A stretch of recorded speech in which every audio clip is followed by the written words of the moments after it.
I think everyone's psychic because everyone is a soul. So everyone has the capacity to tune into that and really discover how much more awareness they have than they might recognize on a daily level. What do you think it meant to you before you discovered that you were psychic? Before, I would have said psychic means you're special, you're different, you have superpowers, Yeah. and I don't have them, but you do. Um, And you're going to tell my fortune, my future, like the crystal ball, you're gonna gypsy read a crystal psychic ball. kind of paradigm. My spidey senses are up. Hey, so you want to talk about what you're seeing? And she would go, oh, I see this energy here and I see that there, and my stomach really hurts. And I see this here. And now my chest hurts. And she keeps trying to read. I'm like, back that up. The more important thing, let's go back to the stomach and walk her through whose energy is that. Welcome. This is the Higher Vibe podcast, and I am Jean Roorda. We are having conversations with psychic friends, and today I have my friend Julia Harrell here. Hello, Julia. Welcome. Wonderful to be here. Thanks for inviting me. It's so good to have you here. Julia Harrell is a clairvoyant teacher and spiritual guide who helps highly sensitive people, empaths, and intuitives to overcome their sensitivities, heal themselves, and thrive. We need a lot of that.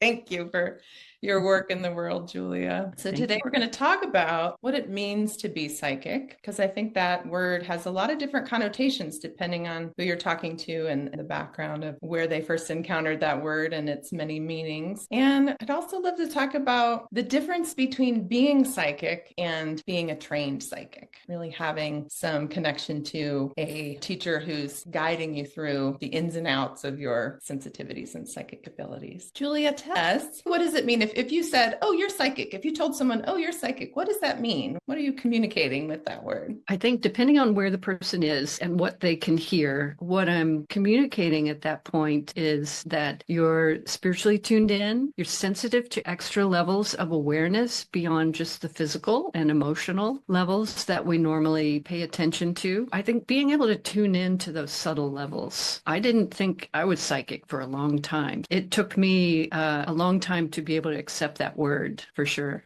Yeah. What do you think that word meant to you before you embraced it as what I think it is now, just meaning of the soul, tuning into, like you said, the level of information that's coming from within your soul self rather than just your body, picking up on that information? What do you think it meant to you before you discovered that you were psychic? Before, I would have said psychic means you're special, you're different, you have superpowers, Yeah. and I don't have them, but you do. Um, And you're going to tell my fortune, my future, like the crystal ball, you're gonna gypsy read a crystal psychic ball. kind of paradigm. Yeah. It wouldn't have been just like part of a spiritual training at all. Even when I started this style of training, I'm like, no, that's for those people, but I'm enjoying this training, so I'm going to keep going. Yeah. Yeah, I noticed psychic is othered, right? It's those special people. They're born with it and they just always know. Whereas I think everyone's psychic because everyone is a soul. So everyone has the capacity to tune into that and really discover how much more awareness they have than they might recognize on a daily level. What was your experience of discovering, oh, I am psychic? What was your aha moment? It would have been well into the clairvoyant training program because I started with meditation of a different sort, which was more designed towards sitting alone by myself and opening a book and reading a book and having the meditation and read a little bit. Okay, meditate. Okay, read the next step. Okay. And I'm just doing this meditation by myself. And I really didn't have a coach or anything. And I didn't know what I was, but it was service to humanity. And I really resonated with that. When I came to this training in the 90s and started doing the techniques and learning about the chakras and energy centers, and it wasn't coming from a place of like a doctrine or things you have to remember, like all our prior training in our lives since kindergarten. Yeah. Read the book, More remember it, intellectual. Yeah. and then check the box. Yeah. Yeah. So learning how to uncover my own abilities, and I felt really blind at first. I felt like I'm not seeing all these other people are seeing, so they're the clairvoyants, and I don't know, I'm just enjoying the energy because I Yeah. felt everything. Yeah. So I think it was into the clairvoyant training that starting to see things, experience things, and for me it was feeling things first Yeah. because that ability was on steroids the whole time. Yes. Yes.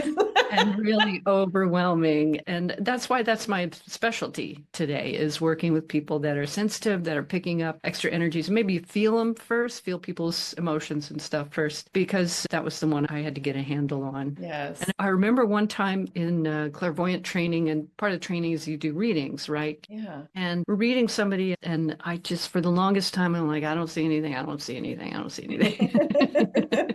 But that's not true. As Michael, our teacher, would say, you're not Right. seeing nothing, you're seeing black, and black is Right. a thing. You're always seeing something.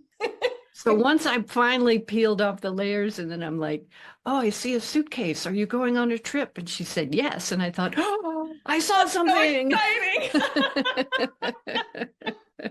Yeah, that And first the moment of door opened. validation of I saw something. And the door opened because I didn't know anything about her or her life or anything. And then starting to see things. And the more I looked and peeled layers out of my own space, the more there was to see. And it's just been a rocket ride. It's been awesome and unexpected. Oh, Would wow. you have expected this in your life? No, I definitely didn't plan for it. It wasn't like I set out to, I didn't seek it out. I'll say that. I stumbled upon it. And my story went that I was driving by a psychic training institute and there were some balloons out and balloons caught my attention. The balloons worked. And I was with my son at the time. So we had to go in and see what the balloons were about. But right away it felt familiar to me. It felt like I liked the energy, like you had said, oh, I like this energy. And everything about it felt familiar. But yes, I was also definitely the empath functioning on, what did you call it? Feeling overdrive, really overwhelmed with how much sensitivity I had on a psychic level with no kind of understanding of how to navigate that sensitivity. So right away I thought, whatever these people are doing, I like it. Oh, I remembered a prior instance. You said the first time, and actually, I got a reading from a friend of mine. I'd never had a reading before. Yeah. And I got a reading from a friend. She was dating a drummer that I knew. And so it was all in the family. And I thought, oh, I'll support her and just go check this out. And I thought, I'm not really interested in the future forecasting, and you're going to meet a tall and wonderful person and get married. What? I'm not interested. But as soon as she started reading and she validated who I really am, and my whole life, I've been trying to be what society and family and community and everything says you should be this. And she went right to the heart and went, this is how I see you. And I'm like, I always knew that, but there's never been permission.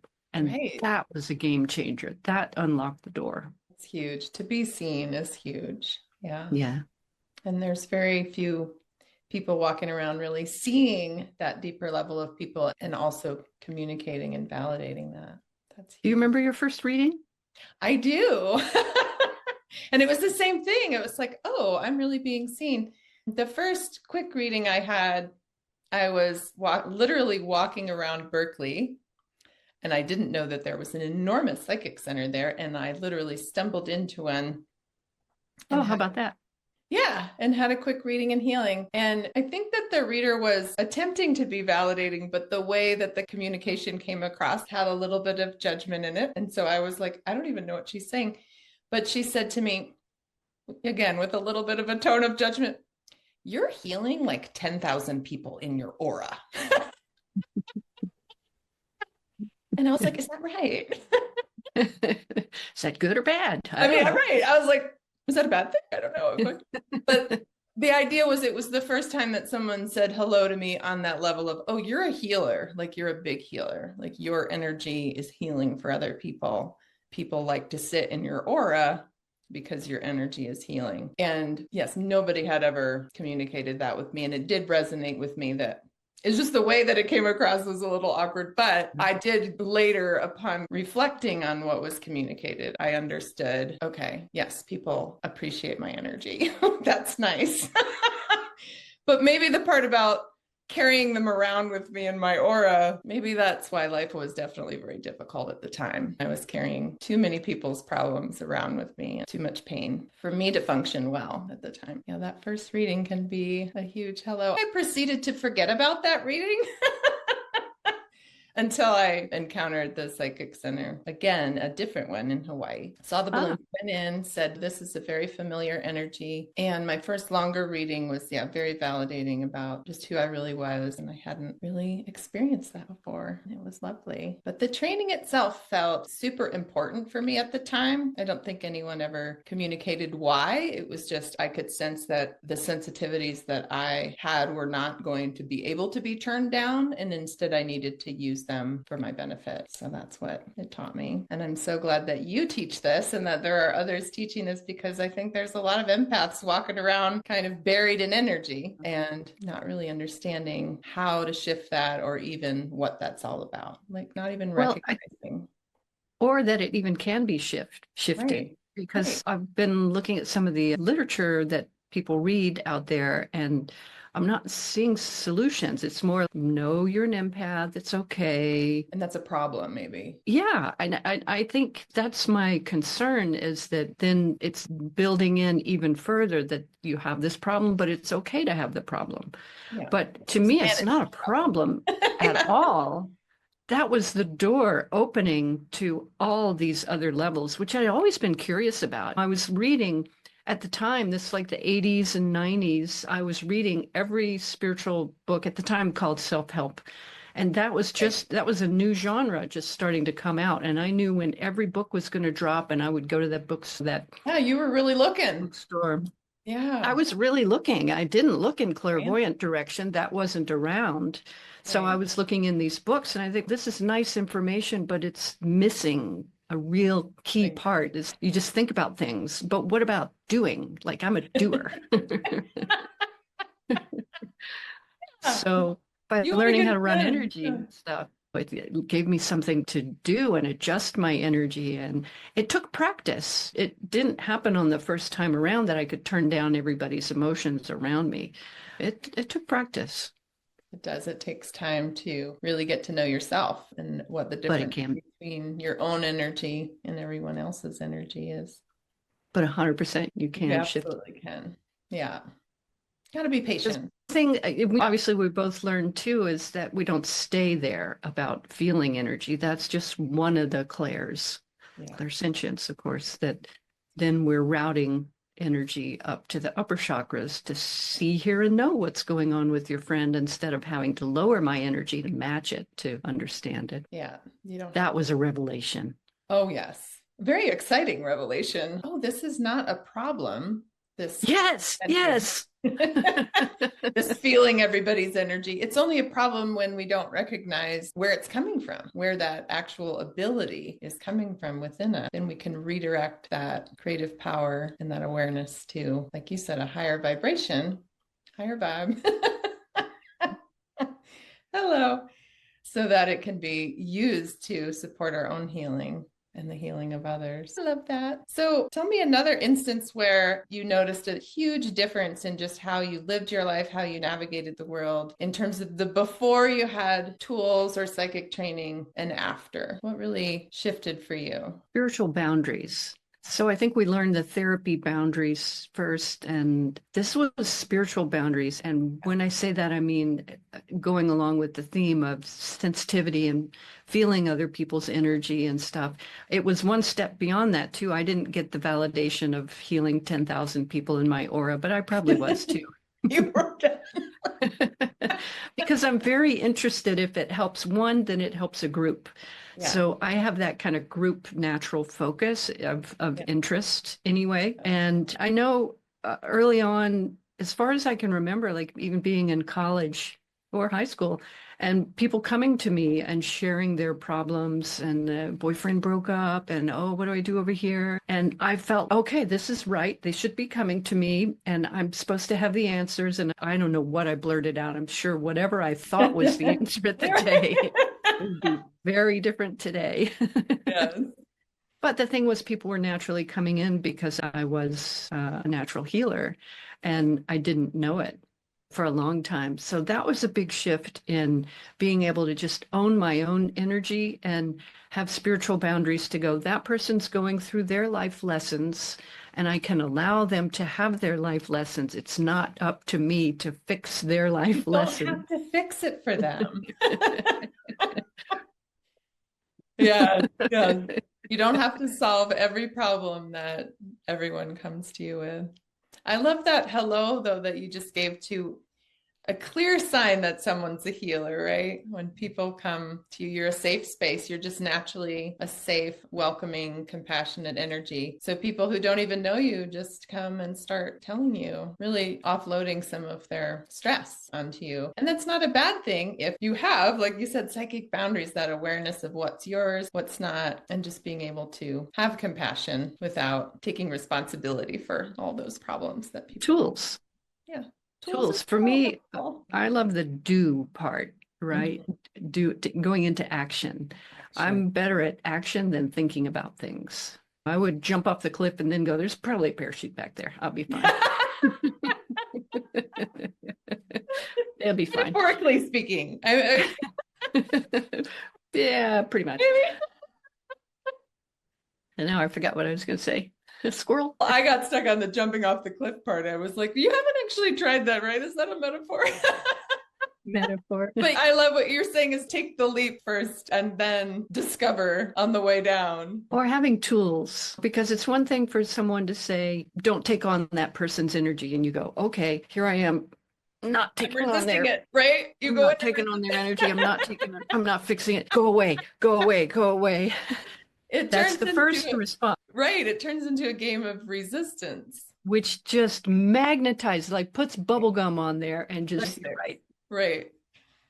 Sticks you right to it. So by having actual tools to go, okay, do this and then do that and then do that. And you're like, oh my God, I feel better in 2 minutes. Yeah. Like what? And so does the other person. How many years in struggle? And I can shift my energy that quick. And then you don't have to hide, because without tools, all that sensitivity becomes overwhelm in the world. You're bumping up against so much energy. You're feeling so many people's energy. So maybe it's just better if I don't go out. Maybe we'll just hide. Maybe we'll just stay at home, isolate, avoid crowds, avoid people, it becomes very isolating. Yeah, to have a lot of sensitivity and to not have tools to navigate. Did you go there?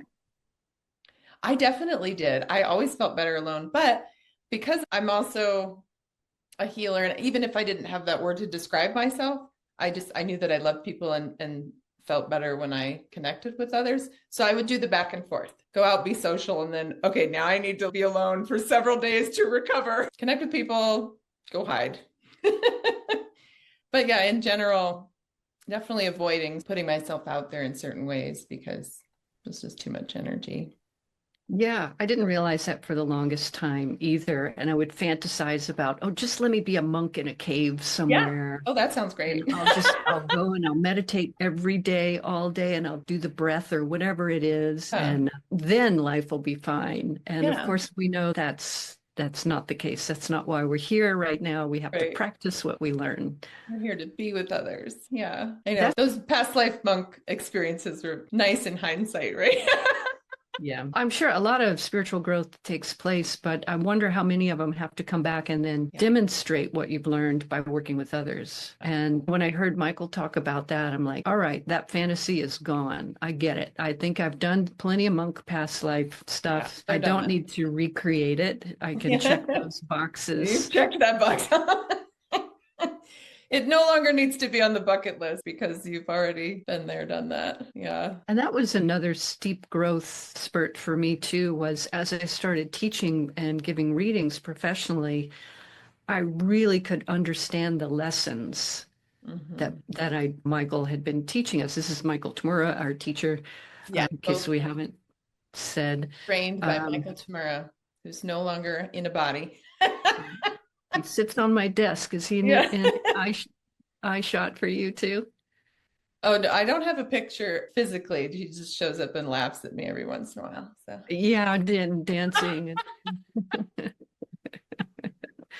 But it was true. I heard clairvoyant teachers saying for the longest time, we're doing these exercises of reading because that's how you learn. And I thought, yeah, fine. I like running energy. It feels good, but I don't see stuff. I don't see stuff. But then once I got to do it professionally and I really could understand those lessons that we sat in thousands of hours of classes, it's Yeah. like, oh, now I Landed can later. have it. It's not Yeah. just a theme or an idea that Not exists just out an in idea. space. I can really have it. And so that was a big learning curve too. Yeah. Didn't you experience that when you were Absolutely. doing it There's such a professionally? huge difference between hearing something that a teacher or a psychic trainer is sharing with you as an idea and then really experiencing it when you're giving a reading or when you see it yourself, right? It's Yeah. like somebody can point something out and part of you recognizes, yeah, there's truth to that. Your internal truth meter goes, yeah. But then if you haven't actually experienced it or really seen it for yourself, it's still out there. And then the deeper you go into receiving training and actually giving readings, the further that information lands. And then it's no longer an idea, it's an experience. It's an Yeah. realized recognition of the truth for That yourself. was such a bonus of the teachings. You were talking earlier about all your attention. You just wanted to do this work once you got into it. I Yeah. was the same way. I was managing a recording studio at the time, and I was like, how can I cut my hours back so I Right. can spend more time at the training center? And Yeah. I was there 4 days a week, like 4 hours a shot or something back then. Yeah. And I did. I cut my hours back so I could go up there more. Yeah. It's fun There to do was something that really resonates for you. And There was nothing more important to me at that time. yeah, Job, schmob. just, yeah, that just supports your body and getting through Yeah. world. Yeah. I think for certain folks, the spiritual path at a certain time in a soul's evolution, the spiritual path just becomes the priority and it doesn't replace all the physical stuff. It just comes first and then our other work comes next. Supports Well, that. yeah, Yeah. said, I was thinking about when you shared in a reading the first time you really saw something, right? You said you saw a suitcase. And I was thinking about how for each person who receives this training or starts to practice really being psychic, validating what they see and communicating that, each person sees a little different, right? Did you notice, was there a shift in the concept of seeing or having an idea of what it would look like for you based on what other people were saying? And then all of a sudden, oh, this is what I see and this is how I see, right? Because some people see images, some people see colors. It's different for everyone. And I think it's important for people to recognize that you're discovering your own way of seeing, your own experience of seeing, I should say. yeah, And and it changes and evolves too, because sometimes I'll get like a ticker tape of all caps going by yeah, of that's the fun. lesson or Yeah, what it is in that person's yeah, space. Be looking at whatever kind of pictures are there, and right. it just reads right across the stream. Oh, Yeah, okay. yeah, there it is. Very organized. That's great. Yeah, I think just the experience of being both committed, like you said, having that priority be to uncover that ability of the seeing and knowing the higher level psychic functions, as well as the patience to discover. Let it be a process of discovery. What am I aware of, and how does that show up for me in my awareness? Maybe it shows up as the ticker tape going across the screen. Maybe it Yeah. shows up as different images coming and going. So the information shows up in different ways for different people, and just recognizing that it's not the same for everyone, and you get to discover your own, how your awareness communicates with you. It's a really fun That's process. been a nice thing about having my advanced class now and really working with them on a coaching level of somebody might be more hearing guidance from a guide. And then, of course, you have to differentiate who's speaking and Yeah. is that a credible source? And there's, Interviewed that. there's a Yeah. whole lot of stuff there. Some people are just knowing and they think, oh, I don't see anything. I don't see anything, but they know all this Yeah. stuff. And somebody else might be aware of geometry. And that's another way of seeing. There's different levels, colors and geometry and like the matrix. And Yeah. there's different ways of getting that information. Yeah. Yeah. There's always information. There's a recognizing and validating how you are receiving the information and then, how it shows up for you. and what's contained in that. Those geometries contain information. I think for so many of us that go on this journey of first discovering that we're psychic and then developing that, it's really a matter of peeling back so many layers of invalidation, right? Or just non-validation. If sometimes it's directed, oh, you don't see anything. That's just your imagination, right? And sometimes it's just, there's no validation, right? Most of the world is really just focused on the physical. And so there might just not be a hello to all that information that you're aware of beyond the physical. I had a student in class one time, and she said, I'm doing all the exercises, but I just don't see anything. I don't see anything. And I looked at her space energetically, and I could see 6 teachers, all dressed the same, energetic teachers, standing around her, all female. And I said, this is what I see. This is what they're wearing. And does that mean something to you? And she said, yes. The school I went to had teachers like that, and that's the outfit they wore. I said, okay, great. How would they feel about you doing psychic training? Oh, it's completely forbidden. That's not allowed. So they were like the gatekeepers, right? So you got 6 pairs of hands going, don't look. Right. Yeah, don't do that. You just teach her how to move them along, and they don't have to still guide your direct communication with the all, with God, with spirit. So yeah, we see all kinds of stuff.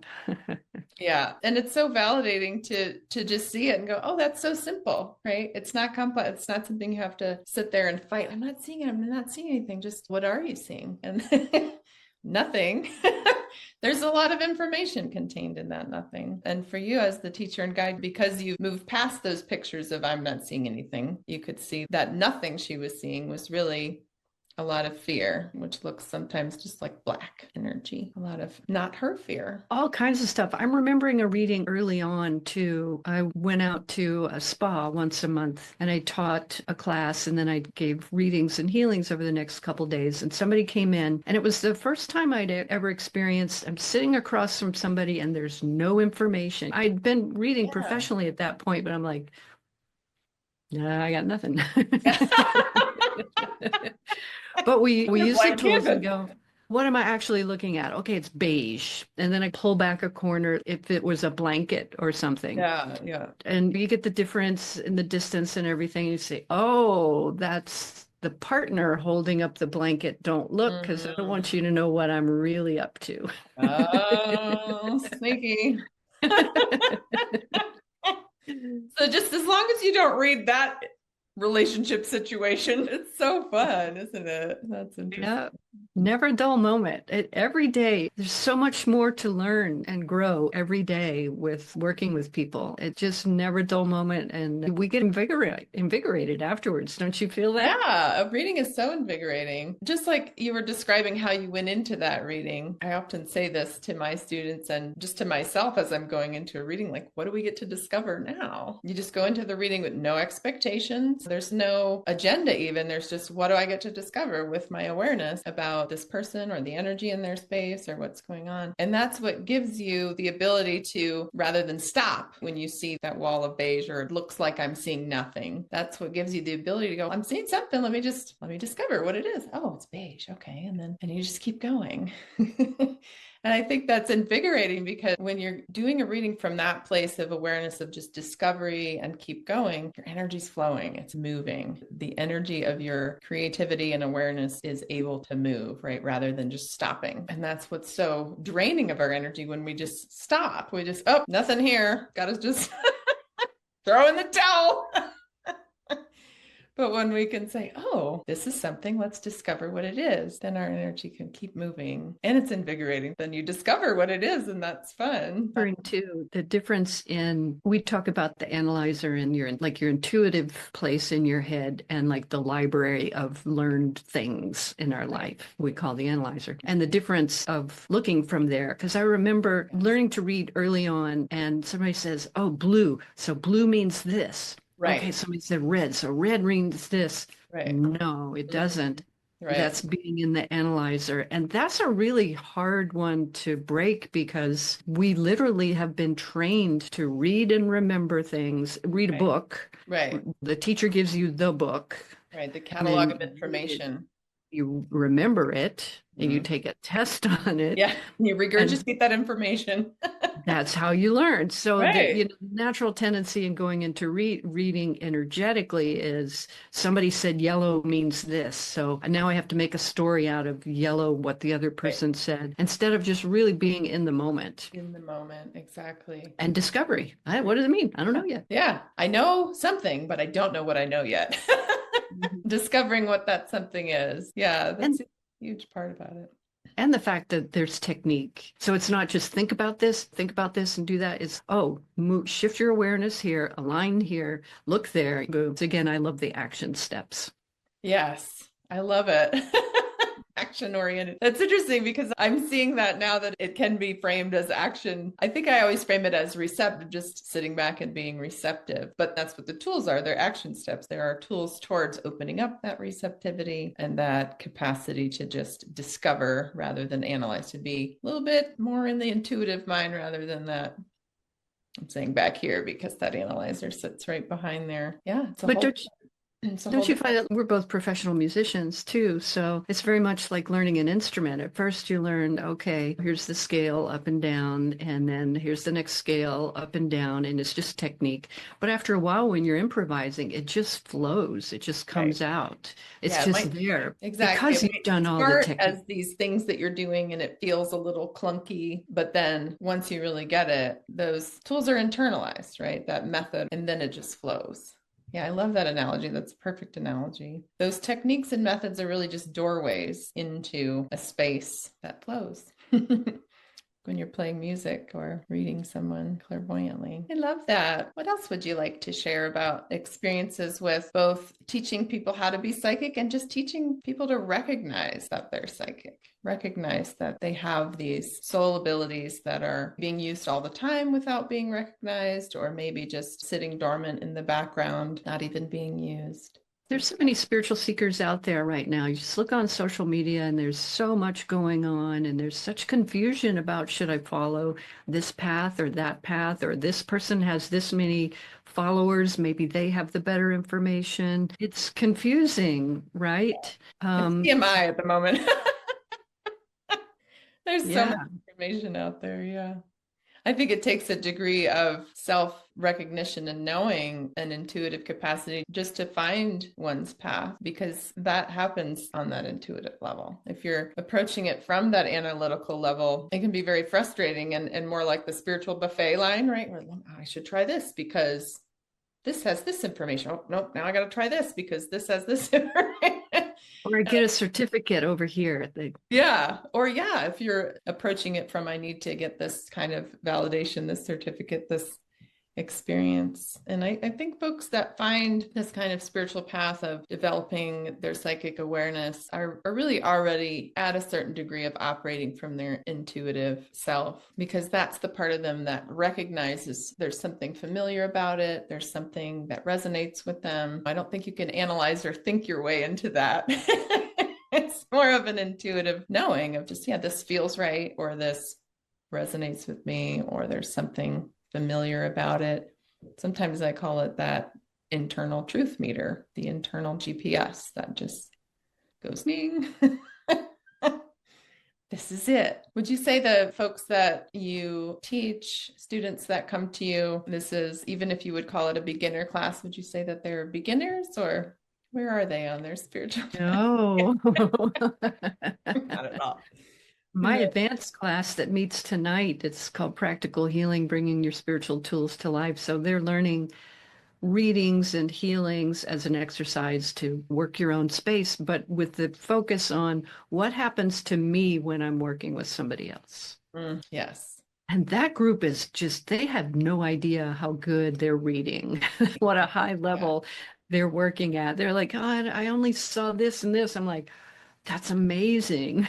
They're really rocking it. How about your groups? Yeah, I would say anybody that's finding this information and interested in learning from me is, as a soul, not a beginner at all. There's Oh, God, no. Something about this that just resonates with them because they've had an experience in the past life. They're, as a soul, they're not new to operating intuitively, to meditating, to developing higher levels of their awareness. And that's why it resonates. And yet it might be new in this body mind, right? In this current incarnation, it might be new. And so there's all those layers of invalidation and programming, intellectualizing, all those kinds of layers to peel back in order to discover that awareness that just is right there. And like you said, to begin to validate, yeah, you're seeing a lot.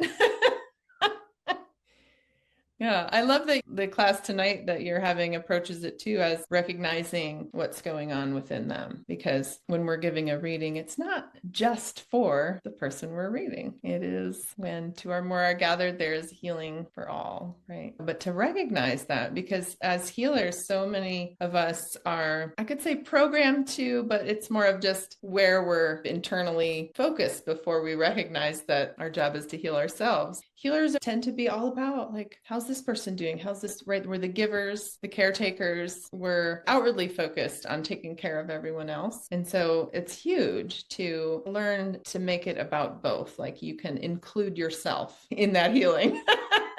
That a reading is about healing yourself as well. And in that process of healing yourself, the other is healed as well. I'll give an example. So we're doing a reading line. So if we were in person, it would be a line of people sitting in chairs, and then the person you're reading in the middle, and you have the center chair reading. We're meeting all virtually, so on Zoom, of course. And we go around the room and go ahead and share what you're seeing. And then my spidey senses are up. Hey, so-and-so, you want to talk about what you're seeing? And she would go, oh, I see this energy here and I see that there. And my stomach really hurts. And I see this here. And now my chest hurts. And she keeps trying to read. I'm like, back that up. The more important thing, let's go back to the stomach and walk her through whose energy is that. Obviously, she had matched the energy she was looking at. Yeah. And it was resonating in her body in the way of physical pain, because also she's pushing it out, trying to push it out. Yeah. So just get rid of it. You know all this, but for anybody watching that this is brand new, it just took a few minutes and a reminder, okay, your awareness popped out into the problem zone. Yes. Start by bungee yourself back into the center of the head. Yes. Get out of the problem energy. Say there's a gray problem energy here, and you went, what's that? And then so just a couple of tools and techniques, and literally within just a few minutes, like, how's your stomach now?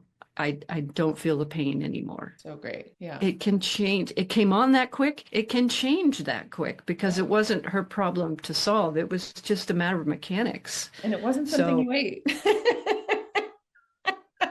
You're not having indigestion, right? Or you might be, but it's not because of the food, right? It's because that energy, there's so much that comes up. And how many people are walking around as super psychic individuals that don't recognize they're psychic or don't think about that that's what they're experiencing. And maybe they go to the grocery store, they encounter a bunch of different people. All of a sudden they've got a stomach ache, headache, or whatever it is. And there's not that awareness of, oh, I actually just encountered a bunch of energy. Maybe I resisted it, or maybe I went into fixing it or solving that energy, or maybe that energy is just still sitting in my head or in my third chakra. To be able to recognize that and not just take on the pain or the problems energetically that you're walking through all the time. It happens more frequently than anybody would realize. Another example, a nurse came in and she loves what she's doing. She's really good at it. Just a little while longer to retirement. She's no idea of wanting to shift, but she started having openings, awareness coming online. And as everybody's talking about on the internet, this is a big time of change and awakening. And that means awakening of our natural abilities.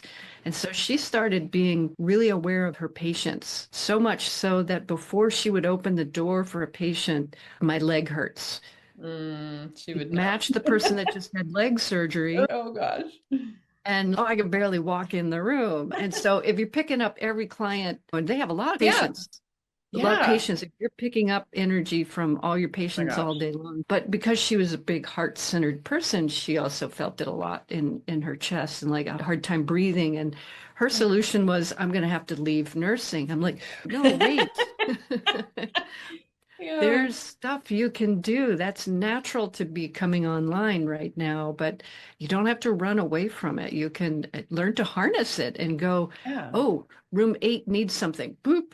It's Yeah. not on my route right now, but I know I need to go down there. You can feel it, you can sense it. That's information. It's basically Yeah. information. She can sense in her body that information of this person just had leg surgery, or this person is going through this kind of heartache or this kind of loss. It's information that resonates in your body, but it doesn't have to stay there, right? It doesn't have Yeah, to be, that's, that you don't want to information keep doesn't doing have that to become a problem. It doesn't have to bury you. because it can lead to health, exacerbating health crises. Yeah, a lot of empaths have tremendous amount of health issues that are just energy that they're buried in.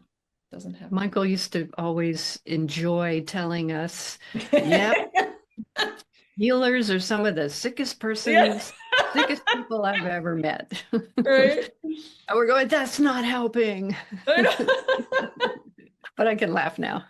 Yeah, I guess I can laugh now because it's not like it goes away. We still have health things come up. We still are human. And it's just having that recognition of when there are symptoms, being able to look at them as, what is this energy that I'm encountering? What am I resisting? What am I solving? What energy am I becoming the effect of? And being able to look at health from that place is so powerful, rather than just, oh, I got this symptom. I got to take more of this vitamin or take this drug, and there's that too, to support the body in moving through that energy. But if we're not recognizing that it's just energy that our body has become the effect of, then every energy we encounter can become a health problem, especially the more sensitive we are and the more responsible we're being for everyone's pain. I bet you've got a ton of healing miracle stories of people you've worked with. Definitely. I think just that some of them might not seem very profound, but just the simple shift in recognizing, oh, all my life I've had this set of symptoms. If we're talking about physical level symptom shift, all my life I've had these symptoms. And I just thought, oh, this is just how it is. Maybe it's genetic. I'm just born with this condition. And then I definitely remember someone I read that they didn't even share the symptom with me. It was just something they shared afterwards. But in the reading, I was noticing a lot of this person's mother's energy really all up in their space, like really sitting in almost every chakra.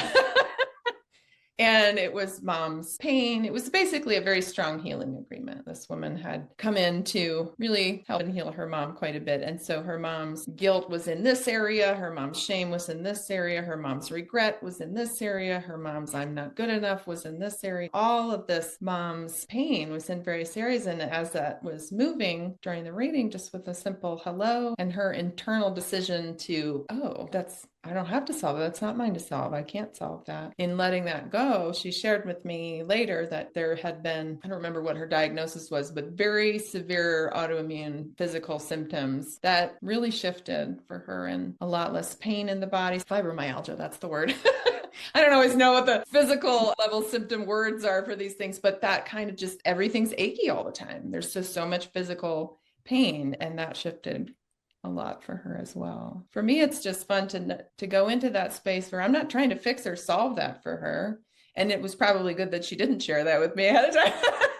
But even if she had, the approach is always, what can I discover, right? Let me discover what is showing up today. And whether somebody had said, oh, I have these set of symptoms that I'd like you to take a look at or not, I'm still just going to look at what is showing up. What is the energy hanging out in this person's space, in their chakras, in their aura, in their energy body, and what's actually their energy? Because your energy in the body is fantastic. That's what heals you. So looking at what foreign energy is there and helping that person release it. I don't think most of us realize how much foreign energy we carry around. I do the same thing if somebody sits down in front of me and says, look at this. I want to look at this in my life. And I go, Right. this is where I want to. Well, that's nice. But let's look at what's really going on. Yeah.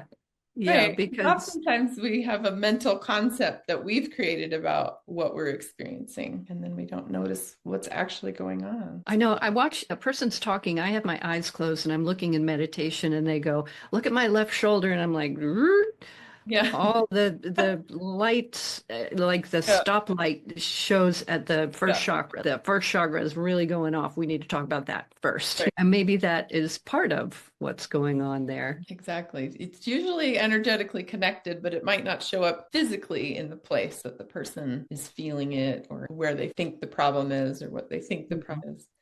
Yeah. And I think so many of us don't recognize right away that those physical symptoms are tied to our manifestations of an emotional situation or an energetic situation. I had my students we have semester chunks, and we did a semester on deprogramming, looking at where we've been unconsciously programmed to be a good girl in this community and be like this and be like that. And I was trying to get them to look at something else, I thought, and they all went right back to 0 to 5 years old, early training, parents wanting the best for their children, keep them safe. If you're like other people, like when I grew up, it was like you need to be like other people. And I Right. think part of that is my parents coming out after the wars, and it's if we're together, we're safe after the war. And so I think they brought that in to if you grow up and you're like everybody else, you'll be safe. So I Don't see a stick lot of out. that Yeah. pattern. Yeah, that programming is easy to get bamboozled there. And a lot of it comes in that 0 to 5. It's just operating under the radar, like you said. But that can all be dismantled as well. And it's interesting for me to notice the difference between, because I think a lot of folks recognize that now, that programming, but not necessarily seeing the program, just having that mental understanding as an idea or a concept of we've been influenced by society or we've been influenced by education systems or we've been influenced by religious structures or whatever the Commercials. programming. Buy this cracker. Right. Be Exactly. sexy for your Cultural mate with program. this cracker. This is all you need. And so I think there's definitely that who are we beyond all of these constructs that we grow up through and become the effect of, but to really see it as an energy in our space. I think that's profound and being able to just let it go rather than, like you said earlier, thinking about it as a concept of I can think my way out of this. That's not where the problem started. Right. You didn't think your way into the problem, right? Yeah.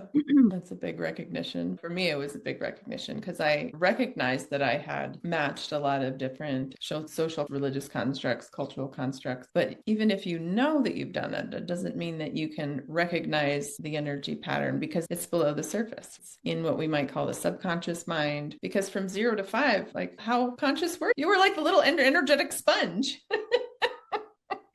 Just being the effect of all that energy you were feeling, especially the more psychic you were, the more soul oriented you were, so to really see it from that intuitive mind space rather than just mentally understand it. That's where the shift happens. I think that's to me biggest hallmark of this training is really working from an energy perspective and not from the body personality perspective. Because I think there's a lot of trainings out there. Be the best body you can and talk to spirit. We're saying be spirit and operate the body from spirit perspective. And there's so much less effort in that. It's great. Oh, yeah. At first, the body personality is going to reject that control being stepped over because the ego body personality has been in charge up Charge. until you say it's not. And so Yeah. it's naturally going to say, nope. Yes. Be a little bit of resistance there. Yeah. The body personality ego self is I'm in charge. Yeah, never really was in charge, but we did hand over the reins probably Right. in our life. Right. Yeah, that is a huge shift. And really, that comes back to that's what it means, I think, for us when we say psychic. It means you are operating as soul that you are rather than as the body. And I think there's a spectrum out there of people being psychic, but maybe without training, they don't recognize when they're operating from that psychic space and when they're not, when they've handed the reins back over to the body and when they've jumped more. Oh, jump over here. Oh, jump back. I was going to say, having a master teacher like Michael to work with and say, oh, by the way, keep an eye out for this. And do you see this? And because there's so many times if I were just out there on my own, I would have gotten sidelined by a ton of energy, but not have realized that's what it was. I'd probably be channeling some weird entity or something and I wouldn't know it. Never does that. Yeah. Yeah, that's happening. Yeah. It is good to have that pointed out so that you can make a decision, right? And to have community like this to say, Jean, how about let's do some energy checks and see Yeah. how's your teaching space? Yes. So helpful. Oh, yeah. It's And that are you channeling a being? itch. And which being is it? There's so much more information to discover, isn't there? Always. Yeah, the community piece is really wonderful. And people watching might notice there's a lot to laugh at because we're not taking this world seriously. Yeah. And the closer to joy, the closer to spirit, and the closer to that level of communication.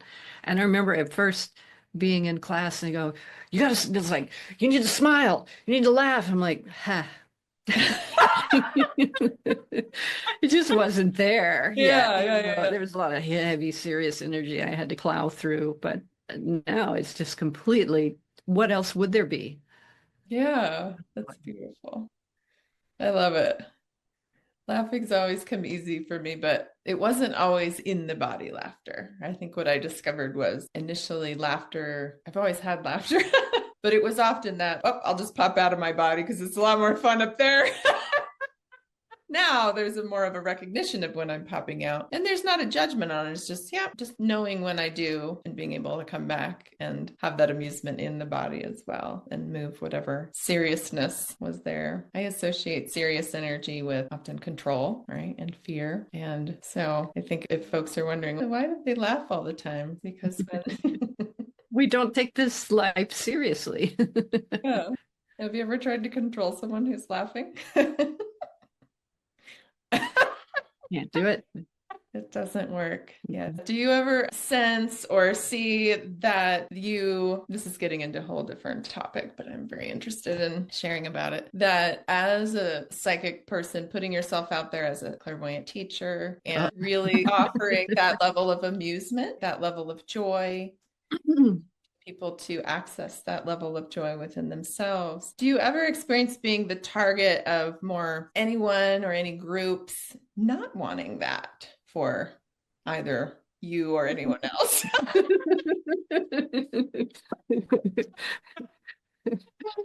Just yeah. did I say target? Are you a target? Yeah, and I can't talk. Yeah. Yes. How have you navigated So that? many things I could say about that. Mm-hmm. And I've watched it with some people I've worked with too, that they didn't quite know all about how to manage their space yet and really got blasted off their shorts for a while. I love it. Blast it off. That's brand new. You can use it as you like. I love it. It was a great image too, the blasted off their shorts. Yeah, really gotten taken out, so to speak.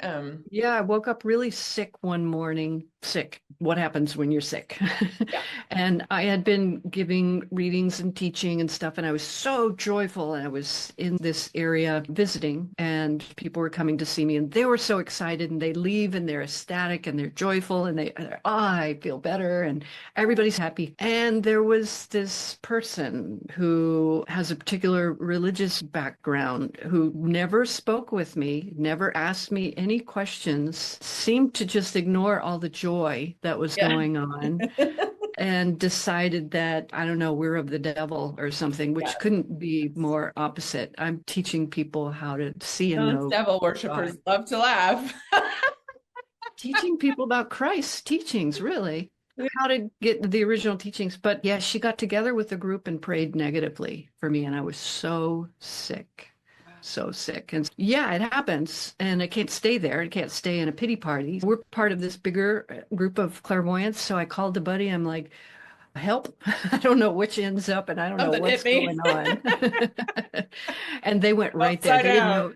They didn't know anything about what was going on. I just started reading my energy and whoa, I see what's going on here. I see this group and they think that they're helping, It's coming but from a place of what they think is care. it becomes black magic at that point. Yes. Yeah. And the very thing that I'm being accused of, they're actually engaged in.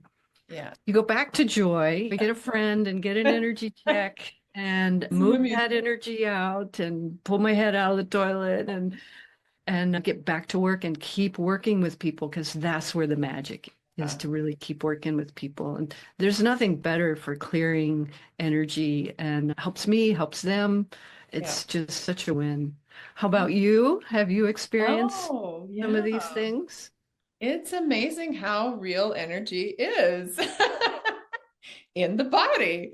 Yeah, definitely similar experiences of this. The one that's coming to mind, I didn't wake up sick. It was a literal, like a light switch went off. And from one moment in the day, I'm feeling great. Everything's fine. No weird sensations in the body. And then boom, slammed into some energy. And it was like instant migraine and all, I was sick. All of the fun symptoms of, I wow. know that place. Yes, and fortunately, because of how many years of experience I've had with working with energy, I knew I didn't just get a virus. I At didn't get 310. food poisoning. Yeah, I didn't even go there. I think years ago that would have been the mind goes, "Oh, I just got sick. It must be something I ate, or I ate, I yeah. just caught a flu." Or, but right away, I thought I need to take a look at what energy I just slammed into. And again, yes, having psychic friends to call and help with was very helpful. And just getting that hello and not making it a problem to solve for anyone else. Just, hey, can you have a look at my energy? I'm experiencing some energy. And it doesn't feel good. And it's challenging enough that I can't function in my body. Like all systems are not go. Systems are firing incorrectly. And yeah, just looking at the energy and clearing it. I think the time I'm thinking of it ended up being a little bit of, like you said, black magic or psychic warfare, just experimentation. Let's see what happens to Jean if we throw this energy. And I've had a little bit of experience with that now, and I found my amusement. I can't say that I found it during the intense sickness, but afterwards I did, and it did clear. And I found that experiencing that more than one time, several times, what I always come back to is that place of just compassion, not going into blame about it. Oh, this group of people is throwing this energy at me, but where are they coming from in their awareness? Obviously, fear and the need to control and just a lot of misunderstanding, and or maybe just really looking at it, maybe there's a little bit of a karmic connection there, but really looking at it and clearing within myself any fear or resistance or matching need to control or all of that, and using it as an opportunity to heal myself. So I don't want to scare anyone about being psychic, but it's actually very empowering to be able to approach any situation from that place of just curiosity. Look at the energy. It's all energy. And that we're not waylaid or stayed. We don't have to stay in that place. Like stuff Yeah. happens. You can go to every length you want to drive your car safe, and then somebody rear ends it. You can't stay stuck there. You call insurance and you do all the stuff. That was the same thing energetically. Here comes a wheelbarrow of energy smack. Yeah. I Got into a could little bit of an energy wreck there. I could go, poor me, woe me. This shouldn't Right. happen. Here's why it shouldn't happen. X, Y, Z, A, B, C, Yeah. Y, all that. Yeah. Or I can go, yep, I got hit with energy. Now I'm going to clear the energy. And Yeah. then I'm going to bake some cookies or whatever. Maybe my car Move on needs with to your go day. into the repair shop. Get a new car. Oh, I need a new car. I love that analogy, though. It's such a great analogy for you can be an excellent driver. You can really have your wits about you and drive a nice car, but you still might have a little bit of a crash. But how do you respond to the crash? Like you said, That's you the trick, isn't it? How we respond. respond. Because stuff happens out there. It does. There's a lot of cars. And the more you can laugh at it, the quicker it clears and the faster you go on with your day and make Yeah. cupcakes. Bake some cookies. I love it. I like to work up whatever it is. have a nice healing I dinner. just made the medical medium, you squish a banana and you put oatmeal and raisins and spices and stuff in there and you bake it up. It's I've so easy. never tried those. Sounds Super good. yum. Oh, it's been such a delight to chat with you about being psychic, being clairvoyant teachers, and all of the ways we encounter other psychics in the world and how we can support them, cheer them on. I like to think of myself as a psychic cheerleader. And how important to have these relationships, to have psychic friends and be able to talk about these things on this level, because none of my family would be too interested on this. But I have the psychic family that's very interested, and we can talk about this stuff all day long. Believe me, we do. Yes, we could. We're going to wrap it up. But we certainly could chat about because there's endless interesting energies to talk about and experiences. Thank you for chatting with me today and sharing your experiences. I love the analogies you shared and those teaching moments. You're wonderful. Yeah, this is great. Thank you. Appreciate being invited. Wonderful. Thanks everyone for joining us. And we'll see you next time. Hello. Thank you so much for being here. We appreciate you watching. I hope you enjoyed what you saw. If you did, go ahead and hit like and subscribe. Share this with friends. Really helps us out and we really appreciate it. And we look forward to seeing you next time.